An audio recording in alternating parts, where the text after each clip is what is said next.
Et bonjour, aujourd'hui nous allons voir les matériaux nécessaires pour refaire son installation électrique. N'oubliez pas de vous abonner pour avoir plus de conseils. Alors on va commencer avec les Wago. Les Wago ce sont des borniers de connexion rapides. Il en existe de 2 connexions, 3, 4, 5, 8.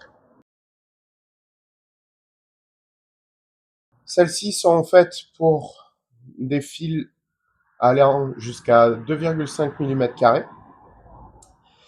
Donc le mode de fonctionnement est très simple. Vous prenez votre fil dénudé, bien sûr, et vous allez le mettre dans le trou et appuyer jusqu'à sentir l'avancement rapide. Donc, pour le retirer, il vous suffit de tenir le fil fermement et de pivoter tout en tirant. Et vous enlevez votre fil. Donc, rien de compliqué. Vous en avez d'autres où, comme celui-ci, qui est fait pour les fils rigides d'un côté, donc c'est le même principe. Vous allez mettre votre fil et puis appuyer jusqu'à ce qu'il se clipse dedans. Et ça tient. Pour le retirer, toujours pareil. De l'autre côté de ce Wago, c'est un Wago pour les fils souples, mais ça fonctionne aussi avec les rigides. Donc il suffit d'appuyer dessus, de glisser son fil et de relâcher. Et là, le fil tient, il n'y a pas de souci. Pour l'enlever, on rappuie et on retire. Pour ce qui est de la longueur de fil à dénuder, c'est très simple. Vous allez prendre votre Wago, mesurer la longueur. Donc, par exemple, ici, on ne se met pas au bord, on laisse 1 ou 2 mm. Et ici, vous avez la longueur à dénuder. Moi, ce que je fais, c'est que j'enlève toujours quelques millimètres. Ça sert à rien de toute façon de dénuder trop. Et quand vous allez insérer votre fil dans le Wago, vous allez voir que ici, le fil de cuivre n'est pas visible. Souvent, on voit des fils qui sont dénudés beaucoup trop et on voit le fil. Alors là, c'est un peu exagéré, mais on peut voir ça, ce n'est pas bon. Parce qu'ici, on peut glisser le doigt et toucher la partie en cuivre qui, potentiellement, est alimentée. Et ici, on peut voir que la longueur est bonne, puisqu'on ne voit pas la partie en cuivre.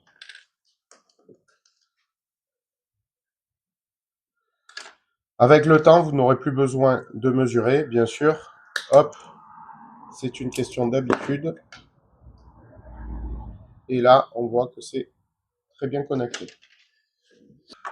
Il existe aussi des sucres ou dominos. Donc moi, je m'en sers principalement pour les fils télécom. Donc on va venir prendre nos fils à raccorder ensemble, les entortiller comme ceci. Et ensuite, vous allez les plier en deux, les glisser dans votre sucre et visser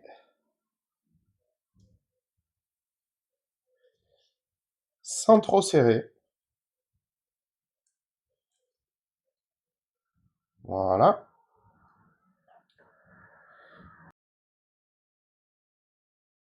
Pour ce qui est des gaines, moi j'utilise du diamètre 25. Ça évite d'acheter de la gaine en 20, de la gaine en 16 et de se retrouver avec des gaines qui ne serviront pas parce que si on a beaucoup de fil à passer, ça ne va pas passer. Et honnêtement, qui peut le plus peut le moins.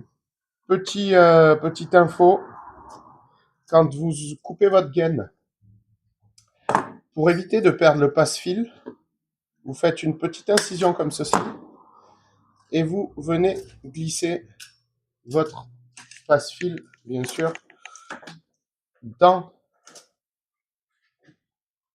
dans l'incision.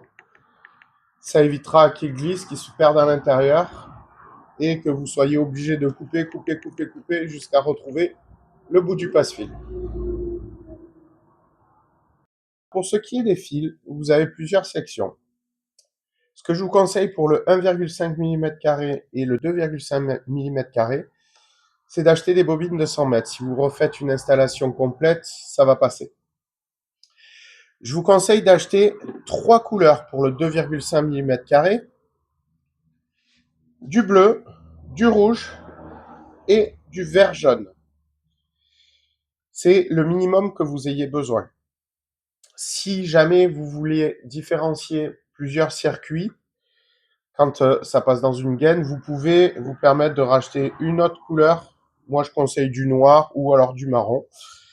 Mais voilà, minimum ces trois-là. Pour ce qui est du 1,5 mm, ce sont tous vos circuits lumière. Ce que je vous conseille, c'est forcément d'acheter des bobines de bleu, de rouge et de vert jaune et d'y rajouter quelques couleurs. Le orange, le marron, vous pouvez aussi prendre du noir, du violet. Enfin, les couleurs sont vraiment appréciées au niveau des circuits lumière parce que vous verrez, en fonction des branchements, vous aurez plusieurs fils à pouvoir repérer et honnêtement, ça va être très intéressant et beaucoup plus pratique de différencier vos fils, surtout au niveau des circuits lumière. Après les fils, je vais vous parler des câbles. Donc, quand on parle de câbles, souvent on entend parler 3G 1.5, 3G 2.5. Ici, c'est un 3G 1.5, c'est-à-dire que dans le câble, il y a 3 fils de 1,5 mm². Tout ce qui est câble, c'est surtout pour les alimentations extérieures. Une lampe en façade à l'extérieur, une prise de courant à l'extérieur, une alimentation de climatisation à l'extérieur, etc. Tout ce qui va à l'extérieur doit être en câble, uniquement. Alors, les scotches électriciens, ils servent tout simplement à repérer des fils ou alors à les attacher tous ensemble. Quand on veut tirer des câbles ou des fils dans une gaine, ben forcément, on est obligé de les attacher pour pouvoir les tirer. Alors, pour attacher les fils, pour les passer dans une gaine, rien de plus simple. Vous en prenez un que vous allez dénuder sur une grande longueur, environ 10 cm. Vous allez le plier en deux pour former une petite boucle. Et puis, vous allez l'entourer autour de lui-même. Voilà ce que ça forme. Ensuite, vous allez disposer vos fils comme ceci. Donc, vous laissez à chaque fois 1 à 2 cm entre chaque fil, entre chaque début de fil. Voilà. Vous allez tout tenir et vous prenez votre scotch d'électricien et puis vous partez d'en bas et vous revenez vers votre boucle tout en bien serrant pour éviter que les fils bougent. Donc, vous remontez, vous remontez, vous remontez jusqu'à votre dernier fil en cuivre. Vous laissez votre boucle ouverte sans scotch. Pour plus de sécurité,